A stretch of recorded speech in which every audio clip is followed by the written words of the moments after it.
तो आज हम पढ़ने वाले हैं चैप्टर इलेक्ट्रिसिटी। ठीक है, सबसे पहले इलेक्ट्रिसिटी में टॉपिक है करंट। करंट का मतलब क्या होता है? करंट का मतलब होता है फ्लो। क्या मतलब होता है? फ्लो, किसी चीज का फ्लो। लाइक मैं यहां से यहां चला तो मैंने कुछ फ्लो किया एक तरह से। ठीक है, वैसे इलेक्ट्रिक करंट होता है, एक हीट करंट होता है। ठीक है, एक इलेक्ट्रिक करंट और एक हीट करंट। इलेक्ट्रिक करंट में किसका फ्लो होता है? करंट है तो पहली बात फ्लो तो होगा ही, इतना तो पता है। ठीक है, करंट है तो फ्लो होगा, लेकिन अब इलेक्ट्रिक जो है तो इलेक्ट्रिक मतलब इलेक्ट्रॉन का फ्लो। किसका फ्लो? इलेक्ट्रॉन का फ्लो। ठीक है, समझ आया? दूसरा है करंट, हीट करंट, जो कि 11th में है। ठीक है, 11th हीट करंट में होता है लाइक मैंने कोई वेसल गर्म किया यहाँ पे। ठीक है, मैंने एक वेसल गर्म किया स्टोव पे। ठीक है, तो इसमें से ना हीट निकलेगी। ये हीट का एक फ्लो होता है जिसे हम बोलते हैं हीट करंट। क्या बोलते हैं? Heat current. अब हमें इसके बारे में डिस्कशन ना करके हमें इसके बारे में डिस्कशन करना है, इलेक्ट्रिक करंट क्या होता है, पूरे चैप्टर इसी के ऊपर बेस है। तो हम मूव ऑन करते हैं इलेक्ट्रिक करंट पे। तो स्टार्ट करते हैं इलेक्ट्रिक करंट को। पहला क्या है? चार्जेस के बारे में पता होना चाहिए। चार्ज होता क्या है और चार्ज कितने टाइप के होते हैं? चार्ज बेसिकली एक प्रॉपर्टी है। क्या है? प्रॉपर्टी है, किसी मास की प्रॉपर्टी है चार्ज। ठीक है, अब चार्ज कितने टाइप के होते हैं? There are two type of charges. There are two type of charges. Like first is positive charge, second is negative charge. ठीक है, न्यूट्रल चार्ज कुछ नहीं होता है। ठीक है, कोई बोले न्यूट्रल चार्ज, न्यूट्रल चार्ज कुछ नहीं होता है। दो चार्ज होते हैं, एक पॉजिटिव एक नेगेटिव। ठीक है, पॉजिटिव चार्ज को हम बोलते हैं प्रोटॉन, लाइक सेल में पढ़ाई होगा प्रोटॉन, और नेगेटिव चार्ज को हम बोलते हैं इलेक्ट्रॉन।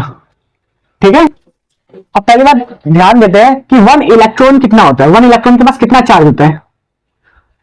वन इलेक्ट्रॉन के पास चार्ज होता है वन माइनस ऑफ 1.6 इंटू 10 की power minus 19 coulomb. And one proton के पास प्लस 1.6 इंटू 10 की पावर माइनस 19 कूलम। समझ में आया? यहां तक हो गया हो तो ठीक है। अब मूव करते हैं नेक्स्ट पे कि चार्ज को डिनोट किससे करते हैं। तो डिनोट करते हैं इसको क्यू से, कैपिटल क्यू से, एज या स्मॉल क्यू से, as your wish. Capital Q से डिनोट करता है। और इसका यूनिट क्या होता है? तो आगे चल के और भी यूनिट होते हैं चार्जेस के, लेकिन हम ऐसा यूनिट पढ़ते हैं, ऐसा यूनिट। ऐसा यानी standard international, standard international unit, international unit. समझ में? इसका मतलब क्या होता है स्टैंडर्ड इंटरनेशनल का? कि पूरी दुनिया में क्या माना है चार्ज का ऐसा यूनिट, यानी कि यूनिट चार्ज का यूनिट पूरी दुनिया में क्या माना है उसे हम बोलते हैं एसआई। क्या बोलते हैं? SI, standard international. वो क्या होता है चार्ज का? कूलम। ठीक है, क्या होता है? कूलम। इसके अदर यूनिट भी होते हैं जो कि होते हैं फ्रैंकलिन, जिसे हम ईएसयू बोलते हैं। ठीक है, और दूसरा यूनिट होता है फेराडे। क्या होता है? फेराडे। ठीक है, वन फेराडे होता है वो 96500 कूलम के बराबर होता है। One faraday is equals to 96500 coulomb. ठीक है, लेकिन ये दोनों हमारे सिलेबस में नहीं है, हमें सिर्फ कूलम के बारे में डिस्कशन करना है। कूलम होता है ऐसा यूनिट। ठीक है, इसी के बारे में पता होना चाहिए कि चार्ज का यूनिट क्या होता है? कूलम। तो आया? ठीक है, अब चार्ज से हम आगे चलते हैं। अब मैंने बोला था कि स्टार्टिंग में कि करंट किसे बोलते हैं? करंट बोलते हैं फ्लो को, और उसमें भी हमने स्पेसिफिक जाना था कि इलेक्ट्रिक करंट किसे बोलते हैं? इलेक्ट्रॉन के फ्लो को।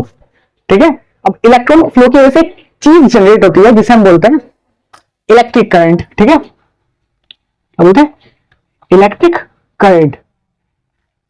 इसको रिप्रेजेंट करते हैं आई से। यही फैक्टर होता है रिस्पॉन्सिबल, ठीक है, कि एनर्जी मिल रही है, पावर मिल रही है, इसकी वजह से हमारे बिजली चल रहा है, मतलब क्या लाइट चल रही है, फैन चल रहे हैं। ठीक है, अब सबसे पहले इलेक्ट्रिक करंट जनरेट कैसे होता है? इलेक्ट्रॉन जब फ्लो करता है तो उसकी वजह से एक करंट भी प्रोड्यूस होता है। अब ये करंट कहां प्रोड्यूस होता है? इलेक्ट्रॉन के फ्लो के अपोजिट डायरेक्शन में। इलेक्ट्रॉन जहां फ्लो कर रहा है उसके अपोजिट डायरेक्शन में करंट प्रोड्यूस होता है। ठीक है, इसे ये कन्वेंशनल डायरेक्शन, ये जो डायरेक्शन है वो कन्वेंशनल है। मतलब ये नहीं, आगे भी मान सकते हैं, लेकिन आगे वाले को हम एक्सेप्ट भी नहीं किया पूरी दुनिया ने। तो दुनिया ने इसको एक्सेप्ट किया कि हाँ करंट, इलेक्ट्रॉन आगे फ्लो कर रहा है तो उसकी वजह से करंट प्रोड्यूस होगा जो कि पीछे फ्लो करेगा। ठीक है, इसके हम बोलते हैं कन्वेंशनल। कन्वेंशनल यानी कि जो पूरे सबकी सहमति से बना हो, सबकी सहमति से, उसे हम बोलते हैं कन्वेंशनल डायरेक्शन ऑफ करंट। तो यह डायरेक्शन किसकी वजह से? कन्वेंशनल डायरेक्शन, कन्वेंशनल डायरेक्शन है ये, ठीक है। और इस करंट को हम क्या बोलते हैं? कन्वेंशनल करंट, कन्वेंशनल करंट बोलते हैं। कन्वेंशनल करंट बोल दो या फिर इलेक्ट्रिक करंट बोल दो, ठीक है। इलेक्ट्रॉन के फ्लो के आगे की डायरेक्शन, चलो छोड़ो वो तो हमारे टॉपिक में नहीं है। इलेक्ट्रिक करंट समझ में आ गया। तो पहली बात तो क्या है, ये जनरेट होता है इलेक्ट्रॉन के फ्लो की वजह से, और इलेक्ट्रॉन के फ्लो के अपोजिट जनरेट होता है, यानी कि इलेक्ट्रॉन का फ्लो यहां पर है, इलेक्ट्रॉन का फ्लो यहां पर है, तो करंट कहां पर जनरेट होगा? इसके अपोजिट डायरेक्शन में, ठीक है, समझ में आया। अब मूव ऑन करते हैं इलेक्ट्रिक करंट के यूनिट पे। जैसे कि हमने चार्जेस के यूनिट पढ़े थे, वैसे हम इलेक्ट्रिक करंट के यूनिट के ऊपर ध्यान देते हैं। सबसे पहला करंट की यूनिट क्या होती है? एम्पियर, एसआई, याद रखना एसआई, ठीक है। एसआई यूनिट क्या होती है? एम्पियर, एम्पियर, ठीक। एक चीज है जो कि मैं बताऊंगा यहां पर। सबसे पहले 1 मीटर किसके बराबर होता है? 100 सेंटीमीटर के, ठीक है। या फिर मैं ऐसे लिखता हूं, metre, centimetre, millimetre, okay, micrometre, या फिर सीधा एक चीज बता दो, 1 मिली एम्पियर इक्वल्स टू 10 की power -3 ampere, 1 micro ampere equals to 10 की power -6 ampere, 1 nano ampere equals to 10 की पावर -9 एम्पियर, ठीक है। हमारे काम इसमें चल जाएगा, इसकी जरूरत नहीं है, ठीक है। 1 मिली एम्पियर 10 की power -3 ampere and 1 micro ampere 10 की पावर -6 एम्पियर, ठीक है, यही ध्यान रखना है। ओके, इसको साइड में लिख लेते हैं। ऐसा यूनिट क्या होती है करंट की? एम्पियर। क्या होती है? एम्पियर। समझ में आया? इसको भी लिख लेते हैं, लिख लिया, ठीक। अब आगे करते हैं, चलते हैं। इलेक्ट्रिक करंट पता चल गया। अब इसका फॉर्मूला जानते हैं कि इलेक्ट्रिक करंट निकलता कैसे है। हमने चार्जेस पढ़े, ठीक है। अब चार्जेस के फ्लो की वजह से करंट प्रोड्यूस होता है, लेकिन इसका फॉर्मूला क्या है एग्जैक्टली? तो क्या होता है? I is equals to Q by T, I is equals to Q by T, charge upon time. समझना? चार्ज अपॉन टाइम, इतने टाइम में इतना चार्ज फ्लो हो गया जिसकी वजह से करंट प्रोड्यूस हुआ, उसकी वैल्यू क्या होती है? Q by T. समझ में आया? क्यू का यूनिट क्या पढ़ा तुमने? कूलम, और टाइम का क्या पढ़ा था? टाइम का पता ही होगा, सेकंड, ठीक है। टाइम का ऐसा यूनिट सेकंड होता है, ध्यान रख लेना। टाइम का ऐसा यूनिट सेकंड होता है, और क्यू का ऐसा यूनिट कूलम होता है, ठीक है। तो करंट का एक और यूनिट होता है जो कि होता है कूलम पर सेकंड, ठीक है, जो कि 1 एम्पियर के बराबर होता है। समझ में आया नहीं? अब मूव करते हैं इसके फर्स्ट क्वेश्चन, या क्वेश्चन की तरफ मूव करते हैं कि इसमें क्वेश्चन कैसे पूछ सकता है कि लाइक पूछ सकता है कि एक चार्ज कितने कूलम का, लाइक मैंने बोल दिया 3 मिली कूलम, ये 3 मिली कूलम का चार्ज मूव किया है कितने टाइम के लिए? लाइक 2 सेकेंड के लिए, या 2 सेकेंड, चलो 2 सेकेंड में बोलते, 3 सेकेंड के लिए बोल देता हूं, ठीक है। 3 मिली कूलम का चार्ज मूव किया 3 सेकेंड के लिए, तो इससे प्रोड्यूस कितना करंट हुआ होगा, करंट कितना जनरेट हुआ होगा? तो अभी भी फॉर्मूला देखा तुमने, चार्ज अपॉन टाइम। तो चार्ज कितना है? पहली बात, जो भी दिया हुआ है उसको ऐसा यूनिट में कन्वर्ट करो। शॉर्ट है कि जो भी दिया हुआ है, जो भी क्वांटिटी दी हुई है, चार्ज दिया हुआ है, टाइम दिया हुआ है, फलाना दिया हुआ है, ढिमकाना दिया हुआ है, ऐसा यूनिट में कन्वर्ट करो। किसमें? एसआई यूनिट में। तो यहाँ पर कूलम दिया हुआ, चार्ज दिया हुआ 3 मिली कूलम। मिली कूलम हमने पढ़ा था 10 की पावर -3 होता है। अब यहाँ पर मिली एम्पियर लिखा हुआ है, तो 10 की पावर -3 एम्पियर। यहाँ पर मिली कूलम होता ना, तो 10 की पावर -3 कूलम बन जाता, ठीक है। याद रखा, यहाँ पर लिख देता हूँ, 1 milli coulomb is equals to 10 की power -3 coulomb, 1 micro coulomb is equals to 10 की पावर -6 कूलम, ठीक है। अब इसके कन्वर्ट करते हैं। पहले चार्ज कितना आएगा? 3 इंटू 10 की पावर -3 कूलम, ठीक है, और टाइम तो ऐसा यूनिट नहीं है, तो 3 सेकेंड। करंट कितना प्रोड्यूस होगा? 3 इंटू, पहले formula, charge upon time, charge कितना है 3 इंटू 10⁻³ कूलम, और टाइम कितना है 3 सेकेंड, तो 3 से 3 है, तो आई इजिकल्स टू 10⁻³ एम्पियर। कितना? I is equals to 10⁻³ ampere. ये क्वेश्चन है, ठीक है, ये आपके एनसीईआरटी का है, और जो कि बहुत आसान है, यानी कि हलवा कैटेगरी, बहुत इजी। ठीक है, सबसे पहले हम देखते हैं कि क्वेश्चन में क्या है। A current of 0.5 ampere is drawn by a filament of an electric bulb for 10 minutes। तो पहले हम देख लेते करंट, जो जो इंफॉर्मेशन है वो लिख लिया करो। ठीक है, तो करंट कितनी है 0.5 एम्पियर, 0.5 एम्पियर ड्रॉन यानी कि निकला है, फ्लो किया है। ठीक है, filament of an electric bulb में से कितना समय के लिए, टाइम लिख लो 10 मिनट्स। ठीक है, find the electric charge that flows through the circuit. तो हमने क्या पूछा है, चार्ज पूछा है, कितना फ्लो किया है, जिसके से करंट प्रोड्यूस हुआ ना, तो कितना चार्ज फ्लो किया है, तो हमें क्या निकालना है, चार्ज निकालना है। तो सबसे पहले हम देखते हैं कि करंट क्या ऐसा यूनिट में है, हाँ करंट ऐसा यूनिट में जो कि एम्पियर होता है। टाइम ऐसा यूनिट में है, मिनट होती है ऐसा यूनिट टाइम की, नहीं सेकंड होती है। तो सबसे पहले इसको टाइम को ऐसा यूनिट में कन्वर्ट करो जो कि होती है सेकंड। तो 10 इंटू मिनट लिखा है, तो मिनट को ऐसा यूनिट में कन्वर्ट करने के लिए 1 मिनट में कितने सेकंड होते हैं 60, ये कन्वर्ट हो गया ऐसा यूनिट में। टाइम कितना दिया हमारे पास 600 सेकेंड्स। ठीक है, करंट मिल गया। अब चार्ज जानना है, तो फॉर्मूला पता ही बताया ही था, current equals to charge upon time, charge equals to current into time. Current कितना है 0.5, तो 0.5 लिख लो। टाइम कितना है 600, तो 600 लिख लो यहाँ पर। ठीक है, पॉइंट हटेगा तो नीचे आएगा 10, 10 एक 0 से 1 0 कटेगा, 5 इंटू 6 30 एंड लास्ट का 0। तो यहां से चार्ज कितना फ्लो हुआ है 300 कूलम, कितना 300 कूलम। ठीक है, अब हम मूव करते हैं अपने नेक्स्ट टॉपिक पे। सबसे पहले हम देखते हैं कि करंट को कौन मेजर करता है। ठीक है, करंट को कौन मेजर करता है, हर किसी को मेजर करने के लिए कुछ चाहिए ना, लाइक टेम्परेचर को मेजर करने के लिए क्या चाहिए होता है, थर्मोमीटर चाहिए होता है, जो यूज करते हैं थर्मोमीटर टेम्परेचर को मेजर करने के लिए। वैसे करंट को मेजर करने के लिए करंट कितना फ्लो हुआ है 5 एम्पियर 10 में कितना फ्लो हुआ है। ठीक है, तो उसको मेजर करने के लिए हमारे पास होता है एमीटर। क्या होता है एमीटर, सुना। अब एमीटर क्या मेजर करता है, करंट मेजर करता है, क्या करता है मेजर करता है करंट, किसको करंट को। और एमीटर को सर्किट में लगाया जाता है सीरीज में, अभी बताऊंगा सीरीज पैरेलल, लेकिन अभी बता थोड़ा सा कि एमीटर को इसमें लगाया जाता है सीरीज में, याद रखना ammeter is always connected in series, याद रखना। ठीक है, चलो अब देखते हैं आगे। करंट के बाद था हमारे पास टॉपिक, वो था अपना पोटेंशियल, इलेक्ट्रिक पोटेंशियल। क्या था इलेक्ट्रिक पोटेंशियल, होता क्या इलेक्ट्रिक पोटेंशियल, इसके डेप्थ में हम 12th में पढ़ते हैं कि बहुत 12th में एक चैप्टर है खास इसके लिए इलेक्ट्रिक पोटेंशियल का।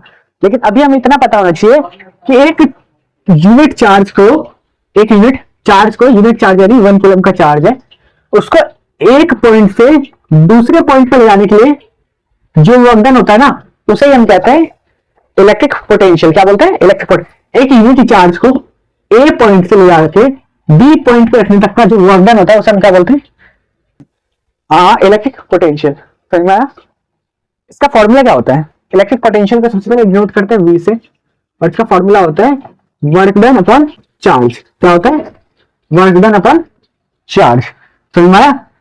पोटेंशियल का यूनिट क्या होता है, ऐसा यूनिट होता है पोटेंशियल का वोल्ट। क्या होता है वोल्ट, याद रखना बहुत इंपॉर्टेंट है। ऐसा यूनिट क्या होता है पोटेंशियल का वोल्ट। ठीक है, इलेक्ट्रिक पोटेंशियल बोल रहे हैं, वोल्टेज बोल लो, वोल्टेज भी बोलता हूं। ठीक है, ये पोटेंशियल डिफरेंस। ठीक है, I think you all are clear. हमें अभी तक हमने कितने फॉर्मूले पढ़े हैं, current is equals to charge upon time, ठीक है, और potential is equal to work done upon charge.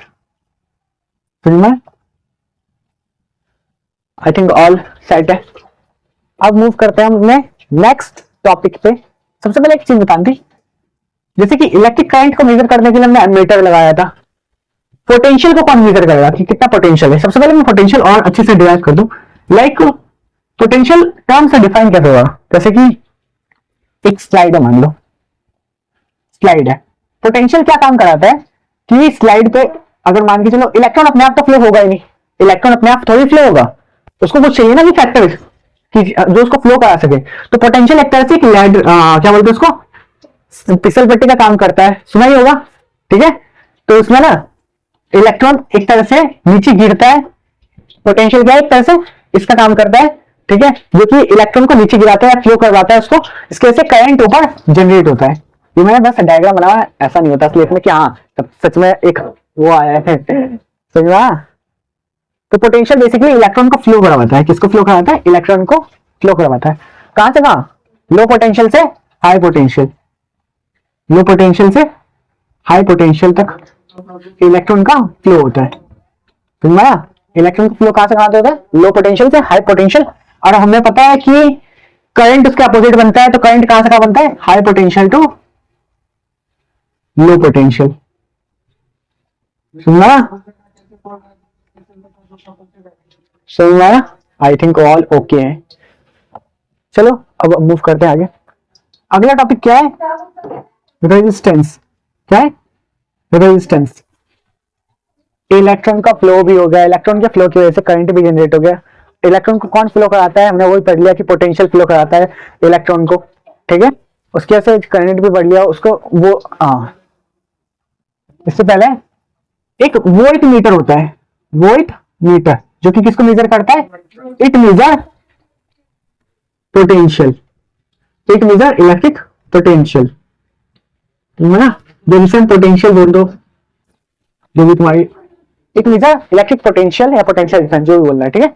अब देखते हैं कि वोल्टमीटर कनेक्ट कैसे करते हैं। वोल्टमीटर कनेक्ट किया जाता है पैरेलल में, किसमें, पैरेलल में। वोल्टमीटर को हम सर्किट में पैरेलल में कनेक्ट करते हैं। सर्किट दिखते कैसे, लाइक यहाँ पर रेजिस्टेंस होगा, यहाँ पर एक बैटरी लगी होगी, ठीक है।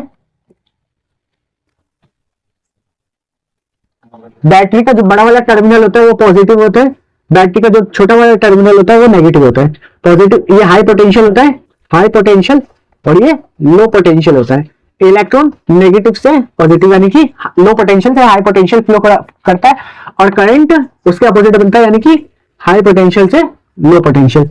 तो करंट ऐसा बनता है, ठीक है। ये कुछ ऐसा सर्किट दिखता है मोटे मोटे तौर पे।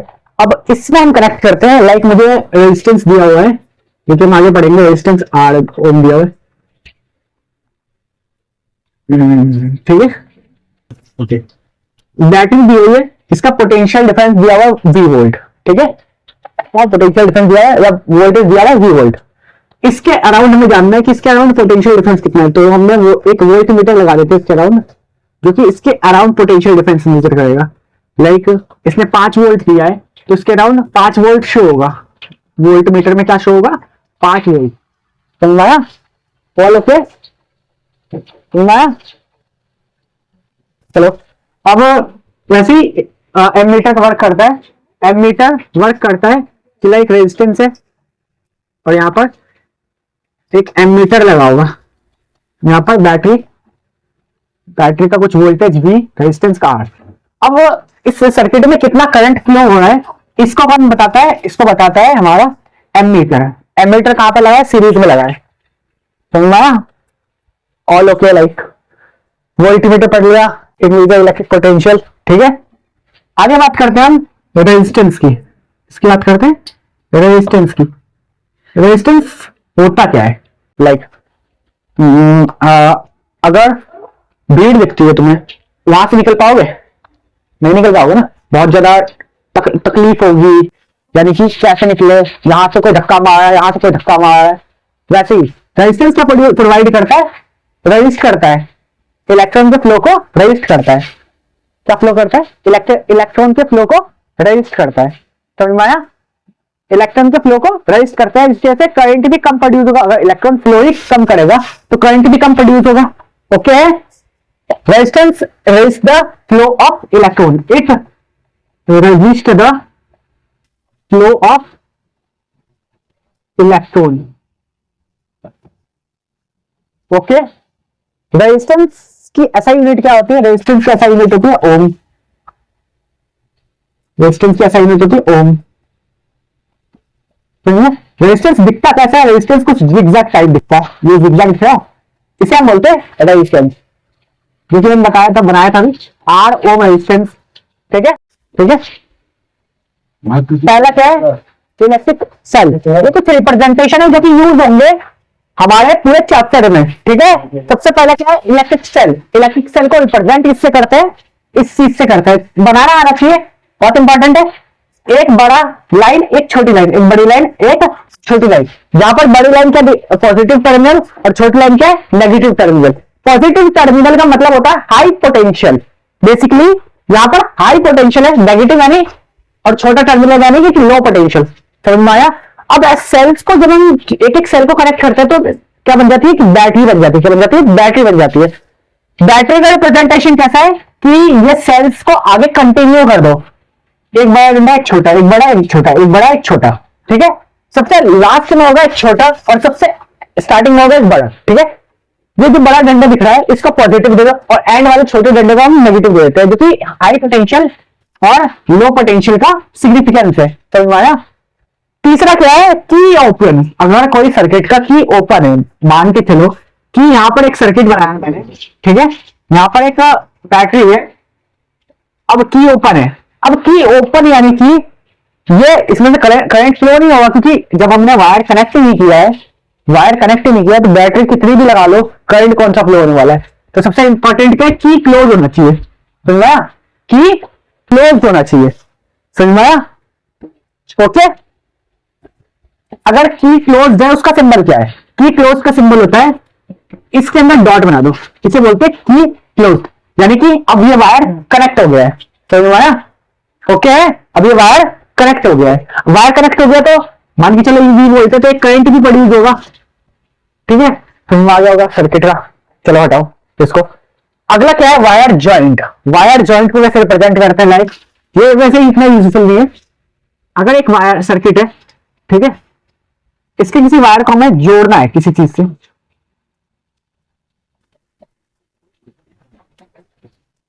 ओके, यहां पर एक वायर को जोड़ना है तो हम ऐसे रिप्रेजेंट कर सकते हैं।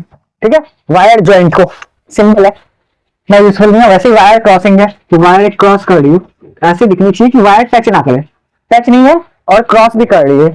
समझ में आया? 7 पॉइंट क्या है? Electric bulb. इलेक्ट्रिक बल्ब का सिंबल क्या है? ये। ओके, 8 पॉइंट है रेजिस्टेंस। रेजिस्टेंस का सिंबल है ये, और इसका आर ओम। ओके, अगला है रियोस्टेट। रियोस्टेट क्या होता है? रियोस्टेट होता है वेरिएबल रेजिस्टेंस। लाइक मुझे करंट चाहिए 5 एम्पियर का, ठीक है, तो मैं उसके अकॉर्डिंग में रेजिस्टेंस प्रोड्यूस करना चाहूंगा, तो इसमें ना रेजिस्टेंस को हम चेंज कर सकते हैं बाय दिस।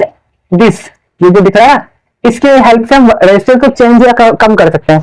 अगर मैंने बोला कि एक रियोस्टेट है, ठीक है, इसमें जीरो ओम से लेकर 10 ओम तक का रेजिस्टेंस हो सकता है। ठीक है, तो अगर यहां पर पॉइंट रखा है तो 0 ओम दिखाएगा, इस पॉइंट को उठा के यहां पर रखा है तो 1 ओम, इस पॉइंट को उठा के एंड पे रखा है तो 10 ओम। ना, तो ये रेजिस्टेंस क्या है? वेरी कर रहा है, इसे हम रियोस्टेट बोलते हैं। ओके, रियोस्टेट भी क्लियर है? Okay okay okay okay okay okay. अगला क्या है? एमीटर। एमीटर में तो बताया था अभी कि अगर सीरीज में कनेक्ट करते हैं इसको हम, इसके लिए करंट को मेजर करने के लिए।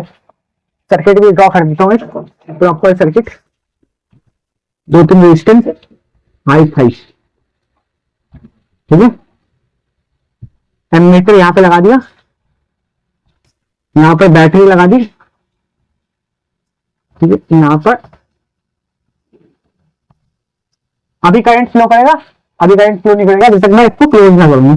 तो क्लोज करने का सिंबल ये। अब मैंने इसको क्लोज कर दिया है। सब लेट्स सपोज इसका 5 वोल्ट की बैटरी है, 2 ओम का रेजिस्टेंस है, 3 ओम का रेजिस्टेंस है। ठीक है, अब ये एमीटर क्या करता है? इस सर्किट में करंट मेजर करता है कि करंट है कितना। तो ना, एमीटर एक डिवाइस है लाइक, जो कि ऐसे दिखता है कुछ, नहीं चल रहा होगा, ठीक है, इसमें एक छोटे छोटे सिंबल होते हैं।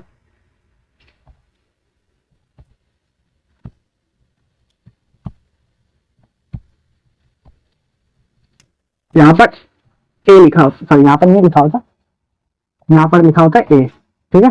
एक एरो होता है, कितने पे है तो वो बता देता है कि कितना एम्पियर है। 5 एम्पियर है तो उसके अकॉर्डिंग 5, 10, 10, 20, ओके।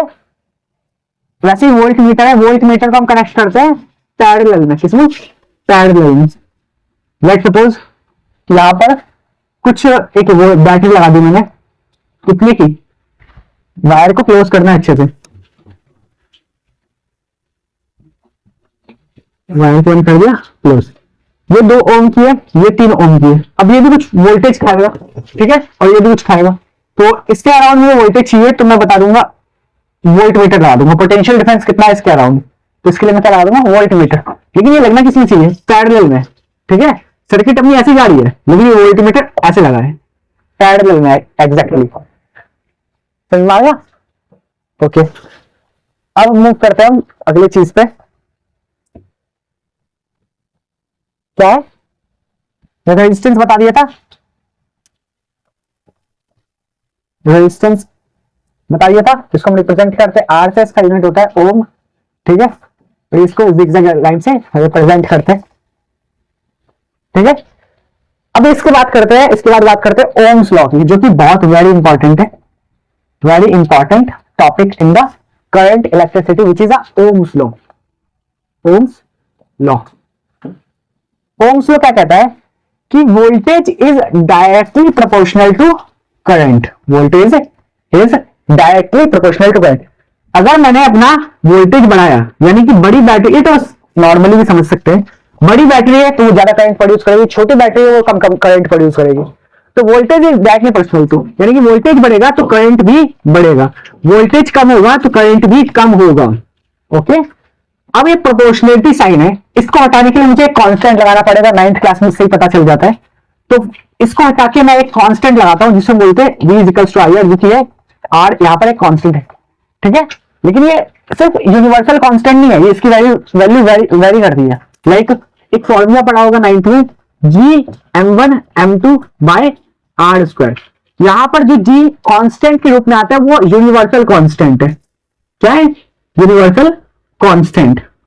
इसकी वैल्यू कहीं पे भी चेंज नहीं हो सकती, समझ आया, लेकिन इसकी वैल्यू चेंज होती रहती है, समझा, ये चेंज होती रहती है इसकी वैल्यू एज पर क्वेश्चन दिया हुआ है। क्वेश्चन में भी देते हैं कि 2 ओम है, 2 ओम का रेजिस्टेंस है, 3 ओम का रेजिस्टेंस है, तो अलग अलग वैल्यू होती है, ठीक है।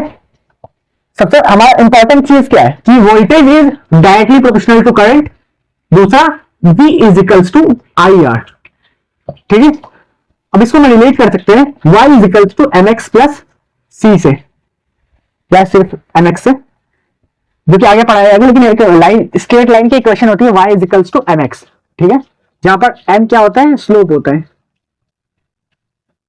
ठीक है। अभी पता नहीं है तो कोई बात नहीं, इतना कोई है नहीं, बस इतना पता नहीं चाहिए कि ये जो चीज है वो एक स्ट्रेट लाइन की कर्व को रिप्रेजेंट करती है, कि यहाँ पर वोल्टेज होगा, यहाँ पर करंट होगा, और ये ओरिजिन से पास होने वाली एक लाइन होगी, ठीक है।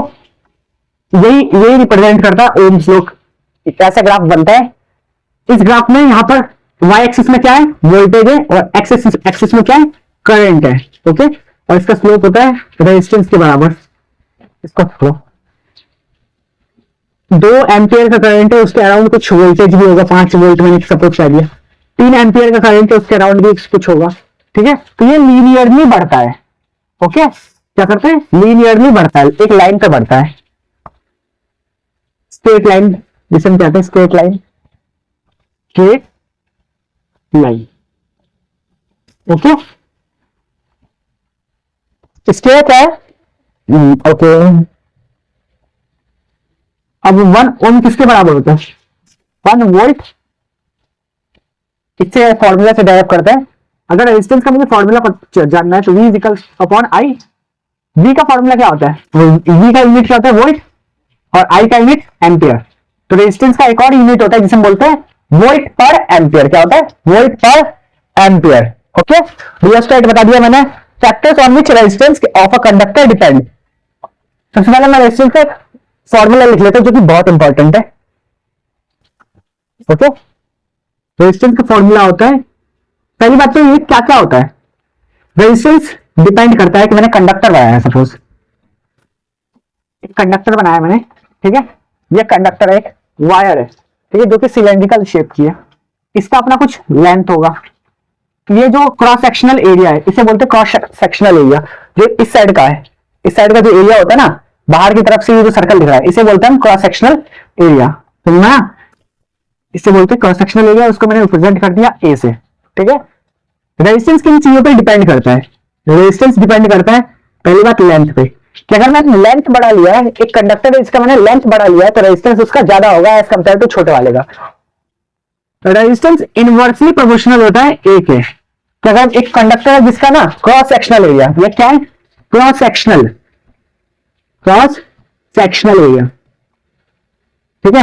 ये मत ले लेना curve surface area, cross sectional area बाहर का जो एरिया है, बाहर का जो सरफेस है उसका एरिया बोलते हैं, उसे हम क्रॉस सेक्शनल एरिया बोलते हैं, ठीक है। ओके, इस एरिया को बोलते हैं क्रॉस सेक्शनल एरिया। पहली बात, resistance is directly proportional to length, यानी कि लेंथ बढ़ेगा तो रेजिस्टेंस बढ़ेगा, लेंथ कम होगा तो रेजिस्टेंस कम होगा। Inversely proportional to cross sectional area, okay, यानी कि एरिया बढ़ाऊंगा किसी कंडक्टर का तो रेजिस्टेंस कम होगा, और एरिया कम करूंगा तो रेजिस्टेंस बढ़ेगा। लाइक मैंने बोला कि एक ऐसा कंडक्टर है, ठीक है, इसका एरिया है ए, एक दूसरा कंडक्टर है जिसका एरिया है 2a, क्या है? 2a। इसका रेजिस्टेंस क्या होगा? इसका रेजिस्टेंस मैंने बोल दिया r है, तो इसका रेजिस्टेंस क्या हो जाएगा? r/2। क्यों? क्योंकि एरिया को मैंने डबल किया तो रेजिस्टेंस कितना हो गया? आधा, कम होगा ना, ठीक है। वैसे ही एक एग्जांपल मैं इसमें सेट कर सकता हूँ। एक रेजिस्टेंस है जिसका लेंथ दिया हुआ है मेरे पास a, क्या दिया हुआ है? a l। एक रेजिस्टेंस है, एरिया सेम है, अब क्या एरिया चेंज नहीं कराओ, उसका लेंथ है 2l। अगर मैंने इसके रेजिस्टेंस को बोल दिया r, तो इसका रेजिस्टेंस क्या होगा? 2r होगा, क्योंकि लेंथ के तो डायरेक्टली प्रोपोर्शनल है, तो लेंथ डबल तो रेजिस्टेंस भी डबल। अब सब जानते हैं कि अगर इसको मैं सीधा लिख सकता हूं l/a। अब ये प्रोपोर्शनलिटी कांस्टेंट हटेगा तो एक क्या आएगा? कांस्टेंट आएगा, तो इसको हटा के हम लिखते हैं रो इक्वल्स टू रो l/a। ये जो टर्म आया है इसे बोलते हैं रेजिस्टिविटी, ठीक है, इसे क्या बोलते हैं? Resistivity. Rho is equals to resistivity. ये मटेरियल के ऊपर डिपेंड करता है कि कैसा मटेरियल दिया है, ठीक है। एनसीईआरटी में पूरी टेबल दी हुई है, इसके ऊपर लिखा हुआ है कि कॉपर का कितना रेजिस्टिविटी है, गोल्ड का कितना है, ठीक है, वाटर का कितना है, एक्सेट्रा एक्सेट्रा, ठीक है। तो रेजिस्टिविटी एक मटेरियल डिपेंडेंट प्रॉपर्टी है। हर मटेरियल अपने अकॉर्डिंग रोकता है कि अगर मैंने कोई मटेरियल लिया है ए, वो कुछ अलग तरीके से रखेगा, और एक मटेरियल लिया बी, वो अपने तरीके से रखेगा। अगर ये इसका रेजिस्टिविटी रो है, इसका 2 रो है, यानी कि इसका रेजिस्टिविटी इससे ज्यादा है, तो ये ज्यादा रोकेगा इलेक्ट्रॉन के फ्लो को, रेजिस्ट ज्यादा करेगा as compare to this. Okay, I think okay, ठीक है। रेजिस्टिविटी समझ में आ गया। किसके ऊपर डिपेंड करता है? मटेरियल के ऊपर। किसके ऊपर? मटेरियल के ऊपर, मटेरियल डिपेंडेंट, ठीक है। तो यहां से कितने पॉइंट हमें समझ में आए? रेजिस्टेंस डिपेंड करता है लेंथ पे, रेजिस्टेंस डिपेंड करता है एरिया पे, रेजिस्टेंस डिपेंड करता है मटेरियल पे। किस पे? मटेरियल पे। कि मटेरियल कैसा लिया है, क्या लिया है मटेरियल में, कॉपर लिया है, जिंक लिया है, गोल्ड लिया है, प्लेटिनम लिया है, एक्सेट्रा, ठीक है। तो इसमें मैं क्या क्या जानने के लिए इंपॉर्टेंट लिख देता हूं, जैसे कि इस पे V directly proportional to I, V बढ़ेगा तो I बढ़ेगा, V is equals to I R, जो कि फॉर्मूला है, ठीक है। अगला क्या? रेजिस्टेंस के लिए rho R is equals to rho L/A। अब रेजिस्टेंस का डिपेंड कितना पे करता है? रेजिस्टेंस डिपेंड्स ऑन विच, मतलब किसके ऊपर डिपेंड करता है, ठीक है। तो पहला क्या है? लेंथ के ऊपर। दूसरा क्या है? एरिया के ऊपर। तीसरा क्या है? मटेरियल के ऊपर। किसके ऊपर? मटेरियल के ऊपर, ठीक है। और चौथा क्या है? टेम्परेचर के ऊपर। किसके ऊपर? टेम्परेचर के ऊपर। एक फॉर्मूला होता है R equals to R0 1 plus alpha delta T, 12th में, ठीक है। ये फॉर्मूला होता है रेजिस्टेंस का एक और। इसमें साफ सीधा दिख रहा है कि टेम्परेचर आ गया रेजिस्टेंस के फॉर्मूले में, यानी कि टेम्परेचर बढ़ाऊंगा तो रेजिस्टेंस बढ़ेगा, टेम्परेचर घटाऊंगा तो रेजिस्टेंस घटेगा। तो इस हिसाब से resistance directly proportional to temperature है, टेम्परेचर बढ़ाने पर रेजिस्टेंस बढ़ता है, तो ना अगर मुझे लिखने में बोला है तो मैं इसका पूरा फॉर्मूला खोल के M L square upon N square tau लिखता हूँ, एन ई स्क्वायर टाउ। ठीक है, चलो ये काम करिए, छोड़ो। लेंथ, एरिया, मटेरियल और temperature, I think all clear. Length, area, material dependent and temperature dependent. Okay, resistance R depend, unit क्या होती है ऐसा यूनिट, ओम। रिप्रेजेंट किससे करते हैं, zigzag line. Very important Ohm's law होता है जो कि बहुत इंपॉर्टेंट है इस चैप्टर के लिए। ओम्स लॉ में भी, ओम्स लॉ ने क्या बताया था, ओम एक साइंटिस्ट थे, उन्होंने क्या बताया था कि एक अगर voltage is directly proportional to I, voltage बढ़ेगा तो करंट बढ़ेगा। ठीक है, वोल्टेज घटेगा तो करंट घटेगा। इन्होंने एक फॉर्मूला दिया था V equals to I R, इसमें आर को एक कांस्टेंट के रूप में रिप्रेजेंट किया जाता है। इसका ग्राफ बनता है स्ट्रेट लाइन। ग्राफ कैसा बनता है, स्ट्रेट लाइन। ये बी और आई का ग्राफ ही याद रखना, बी और आई का ग्राफ। ठीक है, ये एक स्ट्रेट लाइन कर्व होता है, स्ट्रेट लाइन ग्राफ होता है। ठीक है, सही से बना देता हूं।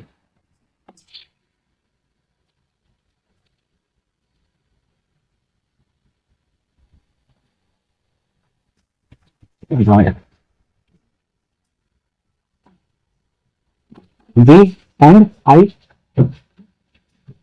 ठीक है, 5 एम्पियर करंट है, इसका सॉल्व कोई भी वोल्टेज होगा, लेट्स सपोज कोई भी एस्पेक्ट का। ठीक है, चलो फटाफट टॉपिक्स को डिस्कस करते हैं जो भी अब तक हमने पढ़ा। पहला पढ़ा था करंट। करंट कितने टाइप से होता है, heat current, electric current. Electric current क्या होता है, इलेक्ट्रॉन के फ्लो को हम जब बोलते हैं तो उसमें होता है इलेक्ट्रिक करंट जनरेट हो रहा है। ठीक है, इलेक्ट्रॉन फ्लो कर रहा है इस डायरेक्शन में, तो एक इलेक्ट्रिक करंट जनरेट होता है इस डायरेक्शन में, जो कि अपोजिट डायरेक्शन है। इसे हम बोलते हैं कन्वेंशनल करंट या कन्वेंशनल डायरेक्शन ऑफ करंट। ठीक है, उसके बाद हमने पढ़ा था क्या, चार्जेस कितने टाइप के होते हैं। चार्जेस दो टाइप के होते हैं, एक होता है पॉजिटिव, एक होता है नेगेटिव। न्यूट्रल कोई चार्ज नहीं होता है, न्यूट्रल बोलोगे, न्यूट्रल कोई चार्ज नहीं होता है। ठीक है, उसके बाद बोलता है कि पढ़ा था कि चार्ज है तो उसको रिप्रेजेंट किससे करते हैं, क्यू से। यूनिट क्या होता है, कूलम होता है। अदर यूनिट में क्या आता था, हम पढ़ा था फ्रैंकलिन और फैराडे। ओके, देन हमने पढ़ा था इलेक्ट्रिक करंट के बारे में। करंट को रिप्रेजेंट किससे करते हैं, आई से रिप्रेजेंट करते हैं। करंट का यूनिट क्या होता है, एम्पियर होता है। करंट का फॉर्मूला क्या होता है, चार्ज अपॉन टाइम। यहाँ पर चार्ज किसमें है, कूलम में, और टाइम किसमें है, अपना सेकंड में। करंट की ऐसा यूनिट हमने एम्पियर पढ़ी थी। Okay, I think all right. Then हमने पढ़ा था पोटेंशियल डिफरेंस। पोटेंशियल डिफरेंस क्या होता है, एक तरह से सीढ़ी का काम करता है। यहाँ पर एक इलेक्ट्रॉन है जो कि फिसलते हुए नीचे आ रहा है, जिसकी वजह से स्ट्रक्चर डेवलप हो रहा है ऊपर की तरफ। ठीक है, पोटेंशियल डिफरेंस बेसिकली होता है कि एक चार्ज को, एक यूनिट चार्ज को ए पॉइंट से बी पॉइंट तक ले जाने में मैंने वर्क डन कितना किया, उसे मैंने बोल दिया पोटेंशियल डिफरेंस। आगे बात किया था हमने कि रेजिस्टेंस क्या होता है। रेजिस्टेंस होता है कि अगर एक कंडक्टर है, ठीक है, करंट आएगा यहां से, मान के चलो यहां से क्या आएगा, इलेक्ट्रॉन आएगा यहां से। ठीक है, इलेक्ट्रॉन के आने की वजह से यहाँ पर एक करंट डेवलप होगा। अब यहाँ पर एक मटेरियल होंगे बहुत सारे। ठीक है, बहुत सारे मटेरियल होंगे, यानी कि बहुत सारा इलेक्ट्रॉन जब जाएगा तो इन सबसे टकराते हुए जाएगा। इलेक्ट्रॉन आया यहाँ पर, इससे टकराया, फिर इससे टकराया, फिर इससे टकराया, फिर इससे टकराया, फिर इससे टकराया, ऐसे करते हुए जाएगा ना। तो इलेक्ट्रॉन का फ्लो क्या है, ऐसे, और इसके से एक रेजिस्टेंस डेवलप हुआ है, रेजिस्ट कर रहा है, इलेक्ट्रॉन के फ्लो को रेजिस्ट कर रहा है। ठीक है, उसमें मैंने बोल दिया था रेजिस्टेंस। क्या बोल दिया था, रेजिस्टेंस। रेजिस्टेंस किसके पास होता है, रेजिस्टर्स के पास होता है, रेजिस्टर्स। इसके लिए जो डिवाइस होता है वो रेजिस्टर्स कहते हैं उसको। ओके, आगे बढ़ा था कि ओम्स लॉ। ओम्स लॉ में क्या बोलता है, V is directly to I। V बढ़ेगा तो करंट बढ़ेगा, V घटेगा तो करंट घटेगा। V इक्वल्स टू IR, एक फॉर्मूला पढ़ा था, जिसका एक कर्व होता है स्ट्रेट लाइन। ठीक है, जहां पर Y एक्सिस में वोल्टेज है, X एक्सिस में करंट है। ठीक है, देन हमने पढ़ा था कि रेजिस्टेंस की ऐसा यूनिट ओम। ठीक है, रेजिस्टेंस डिपेंड किस पे करता है, लेंथ पे करता है, एरिया पे करता है, एंड नेचर ऑफ मटेरियल पे करता है। बेसिकली रेजिस्टेंस का फॉर्मूला क्या पड़ता है, rho L by A. Okay, resistance depend किस पे कर रहा था, लेंथ पे, एरिया पे, नेचर ऑफ मटेरियल यानी कि रेजिस्टिविटी पे, और फोर्थ टेम्परेचर पे। ठीक है, वोल्ट मीटर क्या करता है, वोल्ट मीटर वोल्टेज नापता है, किसमें, इसको कनेक्ट किया जाता है पैरेलल में, और दूसरा क्या था, एमीटर। एमीटर क्या नापता है, करंट नापता है, और इसको हमने करंट कनेक्ट किया था सीरीज में। ठीक है,